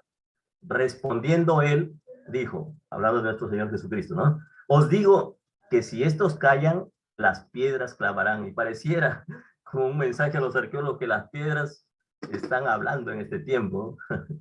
Así es, mis hermanos. Es un tema muy, muy apasionante, muy bonito la arqueología. Personalmente, yo veo documentales y es casi como un hobby que tengo. Veo documentales de los descubrimientos históricos, de los descubrimientos arqueológicos que se hacen. Y es muy ilustrativo y muy educativo, mis hermanos. Gracias a Dios por la arqueología bíblica, ¿no? Amén. Gracias, Santos, gracias por tu aporte. Ciertamente, este, todo lo que se viene descubriendo corrobora que tenemos un Dios santo, un Dios poderoso y que su palabra es veraz. Amén. Y cierto, ¿no? Solamente para añadir brevemente antes de pasar las preguntas y respuestas, cuando descubrieron estos rollos, dice, ¿no? De que hasta ese momento, cuando se descubrieron los rollos allá en las cuevas de Qumran, en el Mar Muerto, hasta ese momento lo que se tenía eran copias, ¿no? De la Biblia y algunos originales, pero aquel momento descubrieron rollos de escritura original, ¿no? Y pudieron comparar con las copias que se tenía o que tenía la iglesia hasta ese momento, en el año 1947 nada más, y hicieron una comparación y había una exactitud tal, ¿no? Entonces, esa es otra evidencia, ¿no? De cuán fiable, cuán coherente es la Biblia, ¿no? En todo sentido, ¿no? Entonces, bien, hermanos, entonces ahora vamos a pasar a un tiempo de preguntas y respuestas. Si ustedes tuviesen alguna pregunta ahí, Santos, ¿estás preparado para las preguntas? Sí, Claro que sí. amén. Tenemos a San Google también que nos puede dar una manita. Muy bien, muy bien. Acá hay unas cuantas preguntas que me han hecho llegar, se los hago llegar ahí, Santos. Aquí hay una pregunta, dice, hablando supongo que cuando mencionaste que la Biblia fue escrito por Moisés desde el Génesis y se cierra con la escritura del Apocalipsis, ¿no? Por Juan, ¿no? Y se data que fue en el año 90 y tantos, ¿no es cierto? Entonces dice, entonces Juan vivió más de 90 años, hacen una pregunta ahí. No, no, no, no, no, no. No comprendí muy bien la pregunta, perdóname. La pregunta es, ¿Juan vivió más de 90 años? No, no creo que vivió más de 90 años, ¿no? Aunque ya era bastante avanzado de edad eh, cuando fue llevado a la isla de Patmos.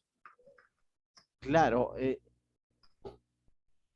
detalle sería saber, bueno, esta pregunta yo supongo que lo hacen de manera de corroborar, ¿no? Pero siempre y cuando tendremos que ver algo interesante, ¿no? Si Juan fue contemporáneo con Jesús, ¿no? Pero al menos creo que vemos de que Juan fue menor que Jesús, ¿no? Porque se le conocía como el discípulo joven también, ¿no? Cuando Jesús falleció y estaba en la tumba vacía, de pronto le dan aviso a Pedro y Juan y se dan la carrera, de pronto Juan llega primero y se menciona que el joven, ¿no? Pero finalmente entra Pedro, entonces ciertamente era menor que Jesús y para el año 90 probablemente haya tenido si es que fuese contemporáneo con Jesús, 90 años, ¿no? Pero si es menor, está en 80 y tantos, ¿no?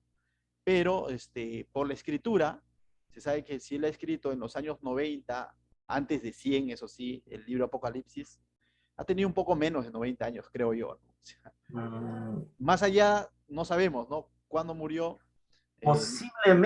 Posiblemente porque se supone que Juan fallece 70 años más o menos después de la ascensión de nuestro Señor Jesucristo, ¿no? Los años 100.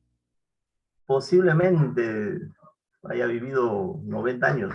Claro. Pero yo creo que en ese tiempo los hombres tenían en su vejez mayor lucidez incluso, ¿no? Que los de ahora, ¿no? Creo que en estos tiempos nos acabamos un poco más rápido. Nuestra lucidez también se va acabando un poco más rápido. Porque hay muchos hombres de Dios que morían pues en vejez, pero llenos de días, ¿no? O sea, con una vitalidad, yo diría, casi envidiable, ¿no? Y sí, posiblemente pueda haber tenido unos 90 por ahí, Entre 90 y posiblemente. 100, es un aprox, bueno, así es. Sí, no tenemos la edad exacta, de verdad. La exactitud No, le preguntamos allá. así es. Pero sí, también otro detalle, se sabe que fue el último, ¿no? El último de los discípulos en partir. Sí, como tú dijiste, también era el más joven, también fue ese tiempo de Jesucristo, ¿no? El discípulo amado, ¿no? Era un muchachito, definitivamente era un muchachito. No tenemos la edad exacta, O ¿no? sea, menor Podemos que Jesús. hablar de repente, sí. Pero los eruditos, los entendidos en esto dicen que él falleció 70 años después, ¿no? Pero no sabemos exactamente cuántos años tenía cuando falleció, ¿no? Pero sí, ya era de avanzada edad, pues definitivamente. Ok, Uh -huh. ok, Santos. Aquí llegó otra pregunta, dice, ¿no? En el canon palestino, ahí vi que había un libro llamado Coelet, ¿no? Ciertamente, sí, es la imagen que conseguí, dice el libro Coelet, pero el libro Coelet hoy en día nosotros lo conocemos como Eclesiastés, ¿sí? Aquel entonces todavía no había sido traducido, por así decirlo, o se le conocía hasta buen tiempo, se le ha conocido como el libro Coelet, ¿no? Que en realidad es el libro de Eclesiastés para nosotros, ¿correcto? No es otro libro adicional, nada de eso, del libro de Eclesiastés, ¿ya? Entonces ahí va la pregunta, o la respuesta, mejor dicho. ¿Alguno de ustedes más, hermanos, tendrá alguna pregunta quizás que hacer con toda confianza, o acotación, comentario quizás del día de hoy, de esta reunión que hemos tenido? Puede hacerlo con toda confianza. Pastor, sí, cuando decía que había sido escrito 90 años después de Cristo, este, ahí se tiene que entender que 90 años no después de que murió Cristo, sino como cronología, como línea de tiempo, Cristo nace y ahí a partir de ahí se corren 90 años donde fue escrito el libro, ¿no? Entonces definitivamente parte de esos 90 años son los 33 años de Cristo vivos en la tierra, ¿no? Y ya después los que siguió viviendo el apóstol, me parece.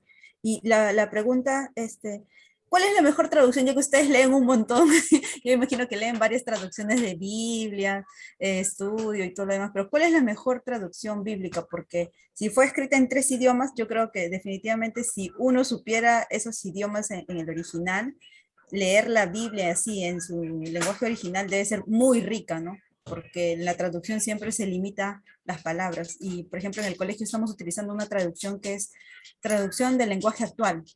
Y cuando yo les leo a los chicos, es muy, o sea, es en unas palabras tan sencillas que siento como que limita demasiado el mensaje, ¿no? O sea, siento como que con las palabras ya traducidas en nuestro lenguaje más común todavía, es muy limitado. Entonces quisiera saber cuál es, aparte de la Reina Valera que tenemos, qué otra traducción se podría utilizar como para poder estudiar o ver un poquito más o enriquecernos un poquito más con el lenguaje original. Yo tengo una respuesta para eso. Santos la va a responder porque él lee más. A ver, yo de verdad aprecio mucho que nosotros querramos ir a la raíz, a la exégesis, ¿no? Pero si bien es cierto, la Biblia no está mal traducida, por cierto, ¿no?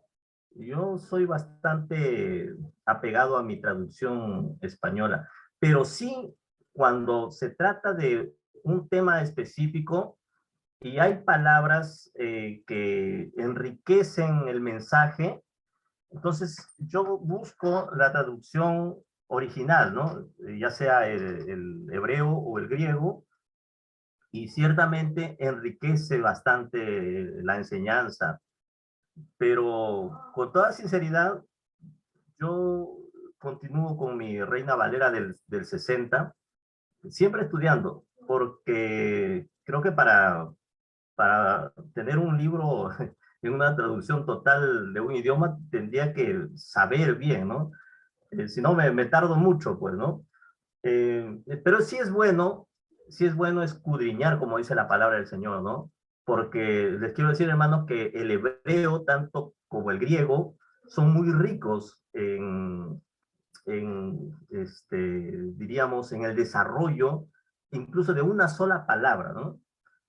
Por ejemplo, por decir así, cuando Pablo menciona, por ejemplo, que nosotros estamos en victoria en Cristo, cuando usted va al griego original, ¿no? Esa palabra en victoria, de repente para nosotros es algo poético, algo muy sencillo, decir, sí, en victoria, amén, ¿no? Pero cuando usted va a la palabra real, la palabra base, le abre un panorama grande, grande, grande. ¿A qué se refiere, no? Usted usa ya ahí va a la hermenéutica, ¿no? ¿A qué se refiere cuando dice en victoria? ¿No? Se refiere a que cuando los reyes llegaban de una pelea, ellos esperaban en la entrada de la avenida más grande de la ciudad y la reina que no había ido a pelear se acercaba al carro, se subía al carro del rey, por ahí sale la famosa frase, te subes al carro, ¿no?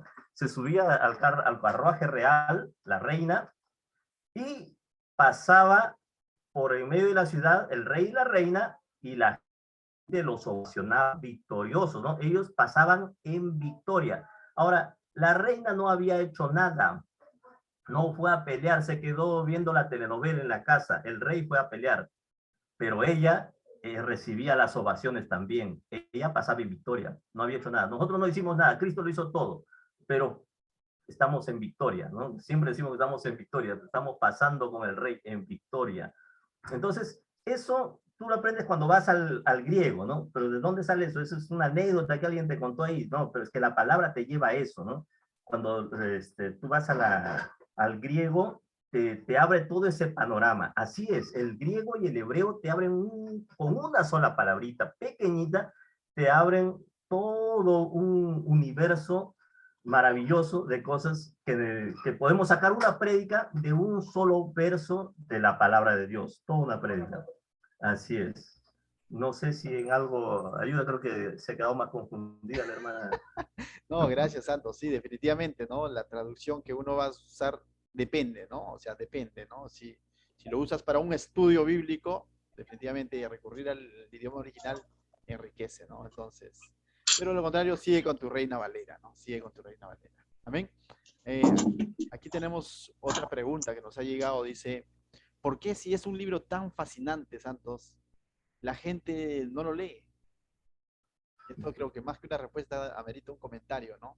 ¿Por qué si es un libro tan fascinante, por qué la gente no lo lee? ¿No?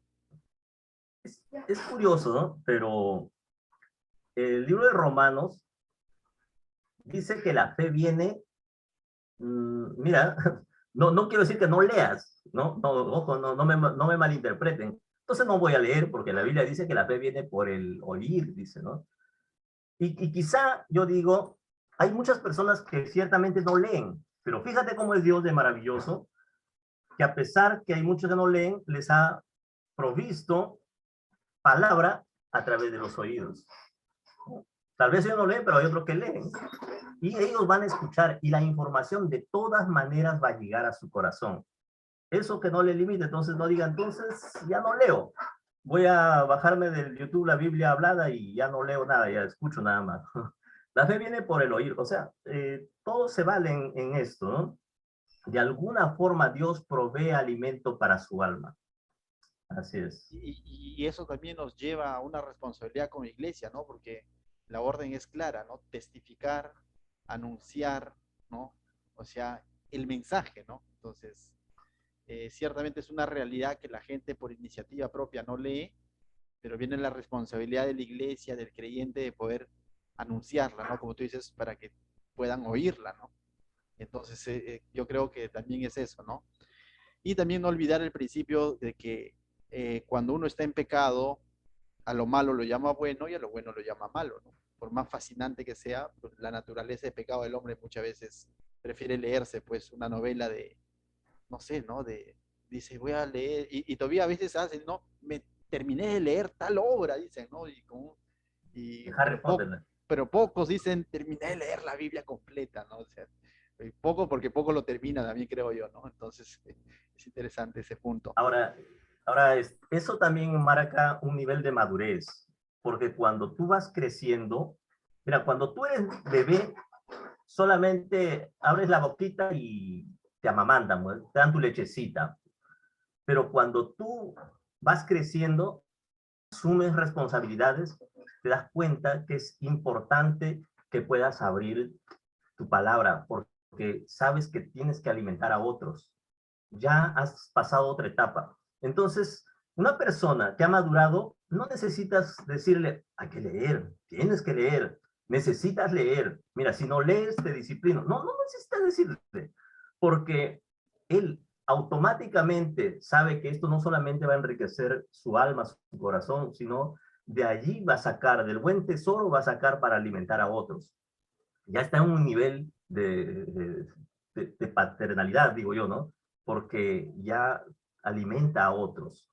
Entonces necesariamente busca, tiene hambre y sed de la palabra de Dios, ¿no? Y una persona que no ha madurado, pues definitivamente no va a tener ganas de leer. Aún está bebé, hay que seguir dándole, hay que seguir alimentándole. En el tiempo del Señor crecerá. Si no, de repente es un mongolito espiritual, pues, ¿no? Sin ninguna ofensa, por favor, no quiero ofender a las personas que han nacido así, ¿cierto? ¿No? Pero hay muchos que nos hemos quedado retrasados o retardados espirituales porque no crecemos, mis hermanos. No sé qué pasa, ya tiene el hermano 40 años en la fe, pero aún recibe leche espiritual. Entonces, el libro de Hebreos habla, ¿no? Que la leche espiritual es para los niños espirituales. Nosotros, quizá ya cuando vamos madurando, tenemos necesidad de algo más sólido. Entonces yo busco, ya no espero, yo voy buscando la forma como alimentarme y leo, y no solamente leo la Biblia, pues, ¿no? También puedo leer otros libros paralelos, no me refiero a Harry Potter, me refiero a libros que enriquezcan nuestra cultura, ¿cierto? Nuestra cultura bíblica, porque mis hermanos, a manera de consejo, a veces hemos espiritualizado y todo tiene que ser Biblia, Biblia. Sí, cierto, la palabra de Dios tiene que ser su primer alimento, pero lea otras cosas también que pueden enriquecer y ayudar, hermanos, para complementar cuando usted tenga que dar un mensaje, aunque sea lee el periódico. Y puede usted también tener de pronto un rompehielos con una noticia. Mira, te cuento, hubo terremoto ahí, pero la Biblia también habla, y de ahí usted puede ya introducir a la palabra de Dios. La Biblia habla que debemos confiar, que aunque vengan terremotos, Dios está contigo, te ayudará, y etcétera, etcétera, ¿no? Es importante que podamos leer los que ya estamos creciendo. Así es, muy bien, Santos. Hay otra pregunta, ya vamos terminando también ya. Sé que la hora es avanzada, pero dice, ¿una persona que no tiene el Espíritu Santo entenderá la Biblia? ¿Qué puedes decirnos en cuanto a eso? Es interesante. La palabra del Señor dice que el espiritual, como que todo lo juzga, ¿no? Lo natural y lo espiritual. Pero el natural solamente juzga lo natural, nada más. Ahora, pero lo maravilloso de Dios es que Dios da de acuerdo a cómo tú necesitas. Ahora, les cuento una anécdota. Tiempo atrás, yo llevé a la iglesia a un conocido mío de mi barrio, era un muchacho mundano, y lo llevé a la iglesia para que escuche la palabra de Dios. Pero justo ese día no era un servicio evangelístico, era una enseñanza, como nosotros solíamos decir, el pastor iba a dar carne, ¿no? Algo así, ¿no? Y yo hubiese querido que sea un mensaje evangelístico para que mi invitado entienda el mensaje. Y entonces el pastor empezó a hablar tema, pues, de hermenéutica, de exégesis, en fin, ¿no? Del Apocalipsis y de Daniel y las 70 semanas. Y yo miraba a mi invitado y decía, ¿a qué mala hora lo traje? Lo hubiese hecho esperar mejor para el culto evangelístico. Yo estaba preocupadísimo. Pero en un momento, después del mensaje, el pastor dijo, por si acaso, si hubiera alguien aquí que quisiera aceptar a Jesús en su corazón, aunque no he compartido referente al mensaje de salvación, pero si alguien quiere, podría venir, y veo a mi amigo que sale adelante. Había entendido mejor que yo el mensaje, porque es el Espíritu Santo el que convence de justicia, pecado y de juicio. O sea, no somos nosotros, sino es el Espíritu Santo que va obrando en su vida conforme esa persona necesita. Entonces, aunque no tenía el Espíritu Santo no estaba dentro de él, pero estaba ahí, en ese lugar sobre él, para convencerle de justicia, pecado y de juicio. Así que no nos limitemos, hermanos, porque a veces decimos, ese que va a entender, ¿no? No te preocupes, que quizá no te puede entender todo el tema doctrinal, pero tal vez capte por ahí que él necesita ser salvo. No nos limitemos en compartir la palabra de Dios. Prediquemos nomás, enseñemos, aun cuando hay muchas personas que hasta te piden que compartas, pero para debatir, ¿no? A ver, predícame, ¿qué sabes tú de la Biblia? Yo igual les comparto algo. Y si se quieren burlar, todo eso, ya yo les advierto. Si se burlan, se están burlando de Dios. De mí no, yo no me preocupo. Así que esa noche con este invitado yo aprendí que la obra no la hago yo, la hace Dios. Que no es con espada, no es con fuerza, es con el Espíritu de Dios. Así que nada nos puede limitar, mis hermanos. Amén. Gracias, Santos. Muy bien, te vemos una mano levantada ahí. Edgar, ¿qué tal? ¿Cómo estás? Buenas noches, bienvenido. ¿Tienes alguna pregunta? Sé que Edgar ya se fue. Hermano, buenas noches. ¿Qué tal? ¿Cómo estás? ¿Cómo está? Disculpen, no escuché por partes, le pasa recién llegó a Lima.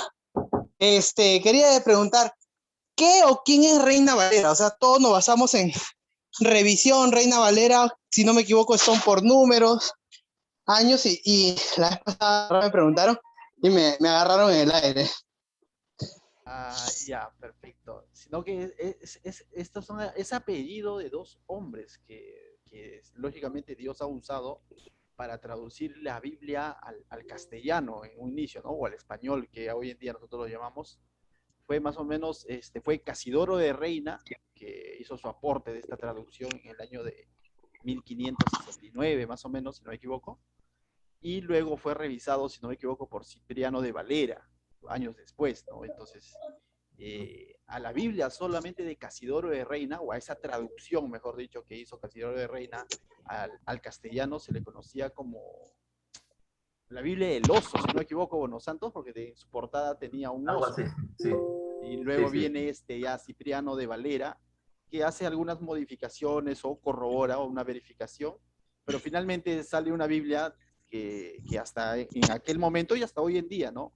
Que de alguna manera confiable, traducida a totalmente toda la Biblia, ¿no? Entonces al castellano, ¿no? Que nosotros normalmente hoy día, por eso que todavía seguimos con el sois y de pronto, ¿no? Y haréis y todas esas cosas, y usted dice, ¿y dónde, no? Porque como que hoy en día ya no usamos, ¿no? Porque Parecemos españoles. Pues parecemos hombre, vosotros españoles, sois. ¿no? Sois y haréis, pero fue uno de los grandes aportes que hicieron estos hombres, creo yo, ¿no? Dios los usó de esta manera para poder, de alguna manera, no tener una Biblia restringida a un latín o al griego, sino tener en nuestro castellano Así hoy en es. día, ¿no? Lógicamente, después de eso han venido muchas otras traducciones más, y las revisiones que normalmente vienen a veces de los años esos, lógicamente son como una especie de modernizarlo, actualizar ciertas palabras, pero no hacen cambios, claro, no hacen grandes cambios, ¿no? Solamente son revisiones nada más, es como una nueva edición, algo así, ¿no? Entonces, más o menos eso, que lo poco que te podría aportar en cuanto a eso, Edgar. Así es. Gracias, hermano, gracias. O sea, en pocas palabras, Reina Valera son dos personas. No, Claro. dos personas que la Biblia. Ay, yo creí que era una persona. No, es Bueno, ya ves. Casidoro de Reina y el otro es Pero, Cipriano. pero yo le voy a dar un consejito a Edgar. Que se compre una así y que abra su Biblia acá. Acá dice, acá están los nombres. Dice Casiodoro de Reina y revisada por Cipriano de Valera, y ahí están los años. Así que ese es el resumen más práctico. Amén. Así es, Gracias. Edgar. Así que si no tienes, lo tenemos a buen precio.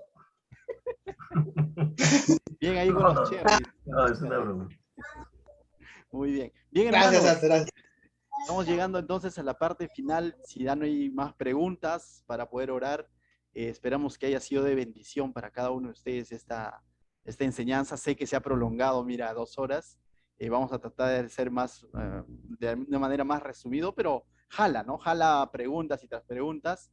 El día de hoy hemos visto lo que es prácticamente la Biblia, ¿no? Como la autoridad, como eso, como el libro inspirado por Dios o la palabra inspirada por Dios en quien debemos de confiar, ya que a través de esta Biblia, más adelante vamos a ir filtrando cada una de las sectas y religiones para ver si se apegan al escrito está, ¿no? O a lo que Dios reveló en su palabra. Por eso la importancia de haber tomado este primer tema a la Biblia como autoridad, ¿no? Como esa inspiración de parte de Dios. El próximo sábado nuevamente estaremos viendo un tema también que es relevante, que tiene que ver con la salvación en Jesucristo, ¿no? ¿Quién es Jesucristo? La deidad, la humanidad de Jesucristo y la salvación por gracia y por fe en Jesucristo. Dicho esos dos temas, estudiemos a todas las sectas que vengan y filtrémoslo por la palabra de Dios y si realmente hablan de nuestro Señor Jesucristo y si realmente nos dan la garantía de esa salvación que solamente Jesucristo lo puede dar. Entonces, mis hermanos, si no hay más preguntas, vamos a orar para despedirnos y yo quisiera que nos despidas en oración. Santos, muchas gracias por tu participación. Quizás unas palabras finales para cada uno de nuestros hermanos que todavía están ahí. Amén. Hermano Julio César, ¿quiere decir algo, creo? Sí, pastor, no me quiere dejar hablar. Sí, pastor, en el canon alejandrino, ¿no?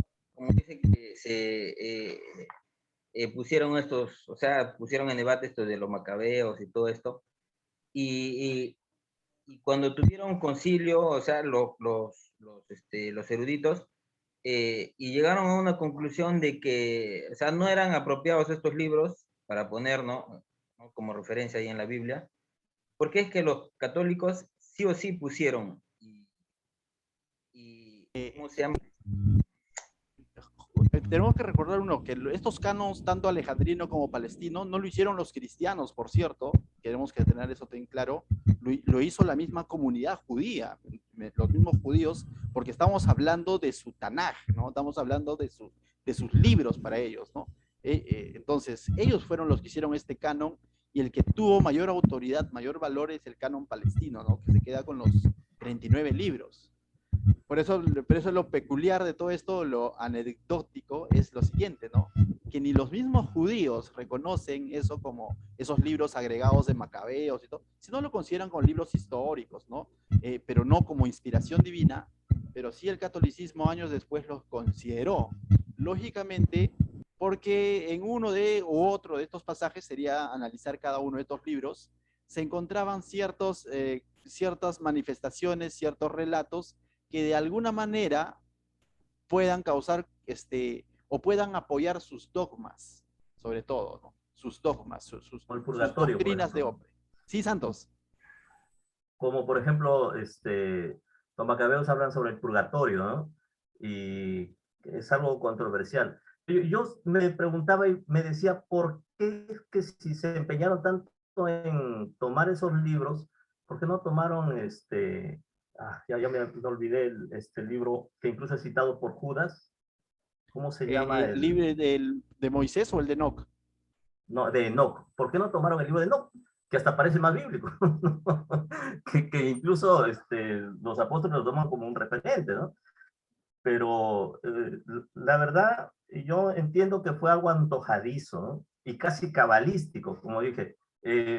Uno de mis maestros en el seminario, me acuerdo que nos enseñó que lo vieron, dice, de forma cabalística, porque decían, 66 se relaciona con el 666, vamos a ponerle 777 porque el 7 es el número divino, el número de la perfección de Dios, ¿no?